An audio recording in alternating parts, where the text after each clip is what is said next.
Hello, everyone. Welcome back to Moving the Chains. This week we have a lot to talk about going on with COVID and week 5. There's just the headlines are booming. And of course, I have my favorite guest back with me, Ariana. We have so many things that we want to talk about, but thank you for coming back. How are you doing? How is everything? I'm good. Well, thankfully, I'm safe and everything as far as COVID goes. I've been able to quarantine. I know that's not something that everyone can do. And shout out to all the people who are going out there and working and risking their health, which obviously includes our NFL players. They've all, they had a lot of them had the chance to opt out and they chose to play this season. And unfortunately, a lot of them are falling sick with COVID. I know. I'm not shocked. It was only a matter of time. Like we all knew this was going to happen, especially because like the NBA, they weren't in a bubble. And so now we're up to 20 Titans players. Stephon Gilmore's got it. Cam Newton's got it. Like the number of people and the number of risky things people are doing, I just feel like they're not being safe as they should be. Even my own Raider team. Why are you holding a charity event without wearing a mask, right? Like it doesn't add up. And the fines are something, but it's not going to stop people, right? I mean, not to be mean, but they got that cash. So they're going to do kind of whatever they want because in the end, continuing the season means continuing that paycheck. So, I mean, let's talk about Stephon Gilmore first. So how like what were your thoughts when you saw that? I mean, I need to know. So my first thought is, okay, the Patriots lost Cam Newton right before their big Chiefs game. Now they lost Stephon Gilmore.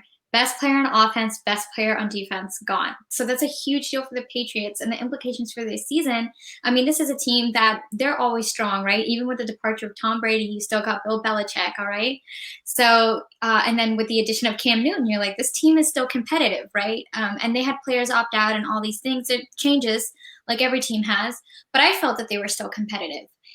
And then after they lost Cam in that Chiefs game, I thought, with the defensive game plan they had against the Chiefs, I thought, you know what, this Pats team can pull together if they can get it down over the next few weeks. But then you lose such a big part of the secondary. So really, it makes me question, are they going to be able to make the playoffs this season? COVID could have really messed that up for them, honestly. So, but I know the first question for a lot of people was, did he infect Pat Mahomes, right? Because there's actually this photo that's going around where it's they came up and hugged each other like after the game and they were talking. They're this close to each other. So for all Chiefs fans and everyone in the NFL, the big question is, what if Patrick Mahomes gets sick, right? That would Not his wife, she's pregnant. His girlfriend, like that's the reason why a lot of people opted out, right? They just had newborn babies, their wives and girlfriends are pregnant, they've got younger children. So that was so reckless of Stephon Gilmore. Like, I get it, they're already in contact, but putting your face to face when we're all supposed to be 6 feet apart anyways, I just think that was so. I think he forgot about reality for a second. I truly think he was just locked in the moment of seeing Patrick Mahomes, and he just forgot that the world was in a pandemic, that there's too many, there's hundreds of thousands of deaths. I think he was just living in the moment, and you can't blame the guy, but I'm wondering where Cam even contracted the virus, right? Because I'm wondering for any player. I mean, I know for the Raiders, the one player who has it is because they held a charity event and they all were out there. So that makes more sense. But you really wonder, how low key is everyone being, right? Like, what was Cam doing? And the NFL is keeping everything under wraps. Like, at the beginning, they didn't really tell us preseason who had COVID. They were just like, there's some players that tested positive. So the fact that they're still keeping things under wrap, like, I'm not saying you have to out everybody, but it would be nice to know where the first point of contact came, right? And then Stephon Gilmore, if he was, contagious, they were on the plane together. And then all these different things. It's just a lot to think about. And the fact that the Titans and Pittsburgh Steelers game had to be postponed, and now there's 20 players with COVID, that just affects any future playoff, dreams, I think, for the Titans. Do you agree? Yeah, I mean, that's majorly going to affect them. That's half of their team, right? So, and then we've also noticed a lot of practice squad players are getting sick and they have COVID. So we've seen on a lot of teams, the starters are getting hurt, right? They need to pull those practice squad players. I know the Seahawks have been doing that, right? They pulled back Shaquem Griffin, the twin brother of Shaquille. So he's been playing on the team. He's been making a difference, but he's pulled from the practice squad. So, I mean, you're talking about a whole team. And honestly, people are calling saying, oh, they should have done an NBA bubble. It is more difficult with the NFL. There's just more guys, the team managers and everything, the equipment managers, the whole crew is so much bigger. So it is difficult. And I just want to point out, we don't know where things come from. We have to remember that these people are all going back to their families. And that's the thing about COVID. It's so pervasive. You could be asymptomatic. It'll take a few days to show up, because when Cam got it, he tested positive, I believe it was last Friday. Gilmore tested negative. So, he gives Pat a hug. He doesn't think he has it, right? None of them do. They're all in each other's faces. They're tackling each other, but they all think that they're safe, Yeah. And that's the same for us, right? We could go to the store and see a grocery clerk and we could get it from them, and we just don't know. And then we go back to our families, we bring it in our house. So that's why we're all afraid of COVID, right? Yeah, no, I totally agree. It's the not knowing.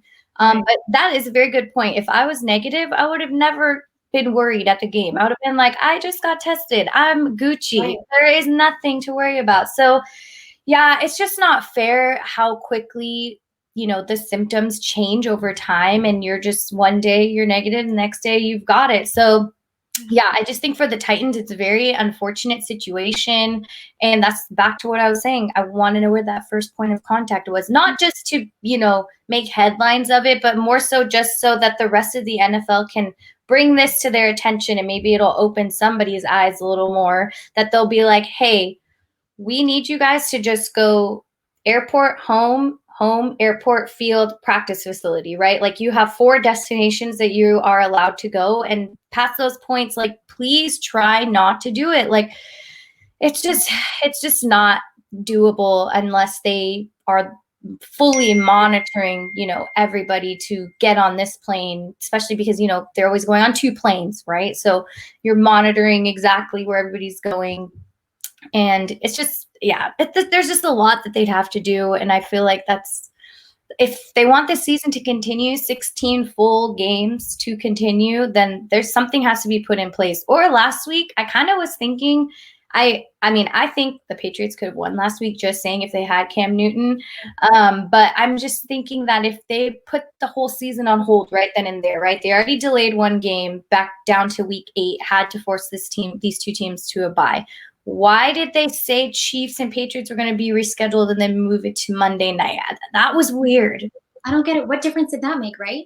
Yeah, because if Stephon Gilmore got tested again on Monday, maybe he was positive, That's what I don't get. And I think it was very smart and, fortunate that the Steelers and Titans were able to take their buys. Although it sucks for them, honestly, it's so early in the season. You want to save that buy for later when you need to recharge.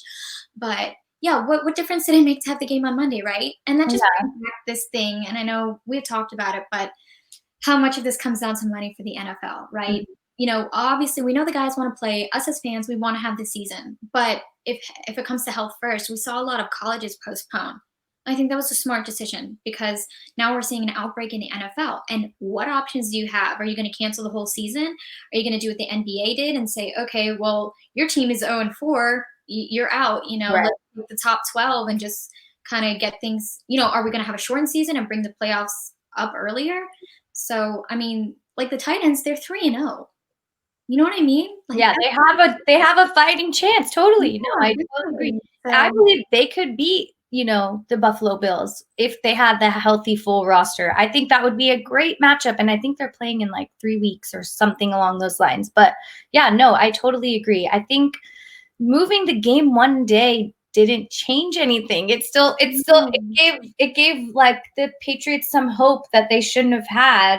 And now it could be passed on to an entire other team. So I think COVID is taking over the NFL right now, and the protocols that the NFL didn't come up with beforehand are they're going to probably come out in little pieces. I don't know. I mean, I can't imagine what they could do aside from stopping the entire season, like giving it a whole month break, like everybody stop. If you have COVID, stay home. If you practice facilities, like kind of like what we should have done to the United States, but maybe just like stopping everything for 1 month or 3 weeks, because technically the quarantine time is two weeks. So anyways, Cams can't play for the next 2 weeks. Plus after that, I know the tests come back negative, but if I was playing the Patriots, I wouldn't feel safe. Like, especially now, I definitely wouldn't feel safe. So yeah, I just think that it's like a snowball effect, and like this snowball is huge. Like it's tumbling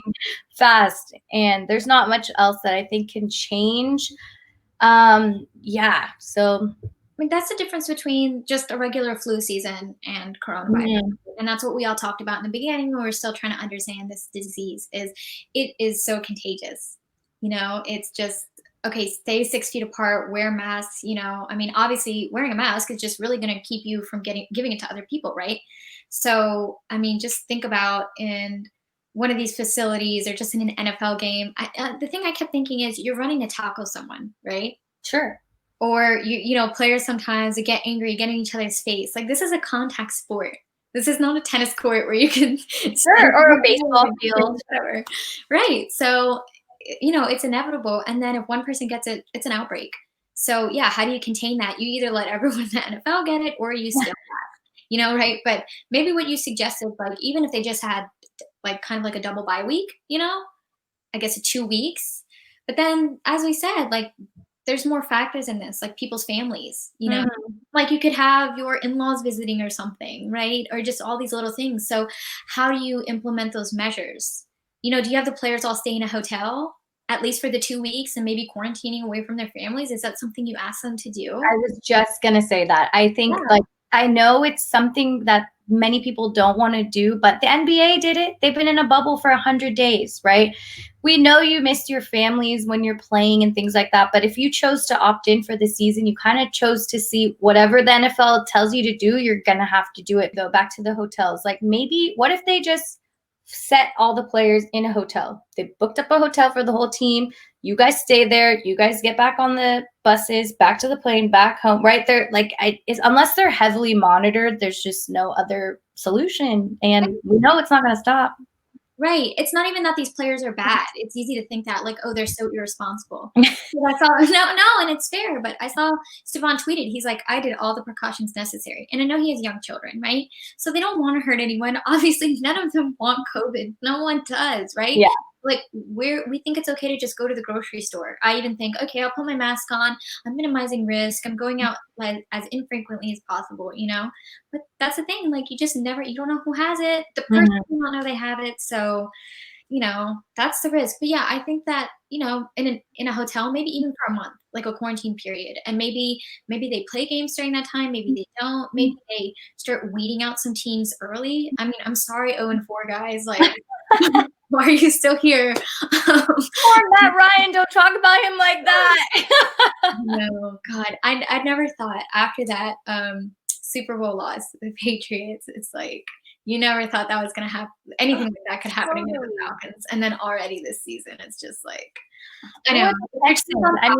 The Texans too. I would have never thought that. I know they were in the playoffs so frequently, years, right? And then they just traded. The thing, okay, Bill O'Brien, the mess he left that team in, right? Trading away all those players, trading away Andre, Deshaun Watson just signed his own like monster contract. So it's like, I don't know. I mean, I guess what's reassuring to me is that their new head coach, Romeo Crennel, he was a Patriots defensive coordinator. So I feel like you're coming from the Pats. Hopefully, you're under that little magic. You have that magic. Sprinkle some good luck on them because they're going to need it. But we'll talk about that. I mean, hopefully week 5 we can come back here and say the Texans won a game because that would make me very happy, even though I'm not like a Texans fan or something. I love Deshaun Watson. I'm rooting for him, right? Of course, rooting for him. Just like, okay, you're a Patriots fan. I am not a huge Patriots fan, but for some reason, I was saying this last Sunday when I was watching the games, not this Sunday, the last one when he was playing, I was like, it's very odd, but for some reason, I kind of don't hate the Patriots as much because Tom Brady's not there. Like it's because I like Cam Newton. I was like, I like Cam Newton. So I used to hate Julian Edelman. I just wanted him to trip and fall every time. And now I'm like, oh, good pass to Edelman. Oh, like why does that change you? Breakup, the divorce between mom and dad. I think it's a lot of Pats haters, happier. So maybe they're more sympathetic to the Pats. They're more sympathetic to the Bucks, right? It's just them together destroying every other franchise. Yeah. Yeah, of course. Yeah, definitely. Well, we can wrap this up with what we think. What's the game you're looking forward to this weekend? So I cover the Seahawks. I'm always looking forward to their games, but I feel like the Seahawks-Vikings one could be definitely interesting. The Seahawks have been improving on their defense, which I would say is the only weaker part of the team. Their offense has been incredible. I'm sure you've heard about it. Russell Wilson is the front runner for MVP. Their special teams has been incredible. Michael Dixon, their punter, got this amazing punt in week 2 against the Pats right to the 2-yard line, and it was beautiful. So if their defense can improve, actually, I forgot to mention, they just signed Damon Harrison from the Lions. Okay, so they just signed him. I must have missed that. Yeah, okay. Well, everyone in the Seahawks world is talking about it. We're excited. He's on the practice squad. So hopefully, even if we could bring in more guys, but improving that pass rush is a huge thing. Anyway, the Seahawks are dominant. They're leading their division. And then going against the Vikings, they're 1-3. So I expect the Seahawks to win. But the Vikings still have an incredible passing offense. Kirk Cousins can get it done. We have Adam Thielen, Justin Jefferson, who's from LSU. But he's been showing up the past few weeks. Dalvin Cook, hey, if you're in fantasy, you know how good he is. So yeah, I think this will be a very high-scoring game too, like just touchdown back and forth, because I think the Vikings are able to put up those numbers. So they can. Yep. That'll be a good game. Yeah. I'm kind of looking forward to the Raiders-Chiefs game, but I don't what if they postpone that one, because they might feel weird about the Raiders, and now the Raiders might feel weird about the Chiefs. So aside from that, I'm also looking forward to your game just because it is Sunday night. I don't like the Seahawks. I don't know how I feel about Cousins, but whatever. I just think it'll be a fun game and high scoring. The entire NFL season has actually been very high scoring. Like if you're betting, just pick the over every time, because people are just throwing touchdowns in, and I don't know what's happening. I'm actually grateful. I think it's showing a lot more athleticism. There's just more, different play calling schemes going on. So that's true, but actually, it's funny. I had the opposite reaction. I'm very worried for NFL defenses. I'm out here looking. I'm like, where are the NFL defenses? Like, what's going on, y'all? I feel like a few strong teams, like the Steelers, the Bucks, the Ravens, and some of them who just every year they have that defense. But besides that, I want to mention the Washington team's front seven. They've been getting a lot of buzz. Mm-hmm. Besides that, it's just nobody can even stop. We've talked about the Cowboys secondary has been decimated. And yeah. More injuries that happen, right? The 49ers have experienced a lot of injuries. So I actually wanted to joke with you earlier. Actually, I don't even know if at the end of the season, there'll be 22 players left on each team. I know. It's really sad. Don't say that. Knock on wood. And I believe in our first episode, we were highlighting the Cowboys defense strongly, or I must have did it in a No Huddle Necessary episode, but I was hyping them up. I was like, the Cowboys got this. There's no worries. And that's very true. Defenses have been running downhill, except for the Colts defense. Oh, forgot to mention them. They're the best in the NFL right now. Yeah. When you're making that list, I was like, she's going to say the Colts, right? She can't forget the Colts. No. There's so many NFL teams, y'all. Sometimes I just forget. No, it's okay. When you think about the Colts, you wouldn't think they have the best defense in the league. So it's okay to overlook the fact that they have that. But whatever. Well, cool. Well, thank you for everything, for coming on here. I hope you stay safe. I hope NFL continues, and maybe they hear us and listen to the things that we just pitched for them, and they'll implement that in their new protocols. But yeah, everybody, don't forget to subscribe. Follow us on our socials. Mine is here, and hers is at the other AP, which is so cute because I didn't even know her. I loved it. And yeah, don't forget to follow Nuts and Bolts. Check us out. All that good stuff. And we will see you guys, next time. Have a good day.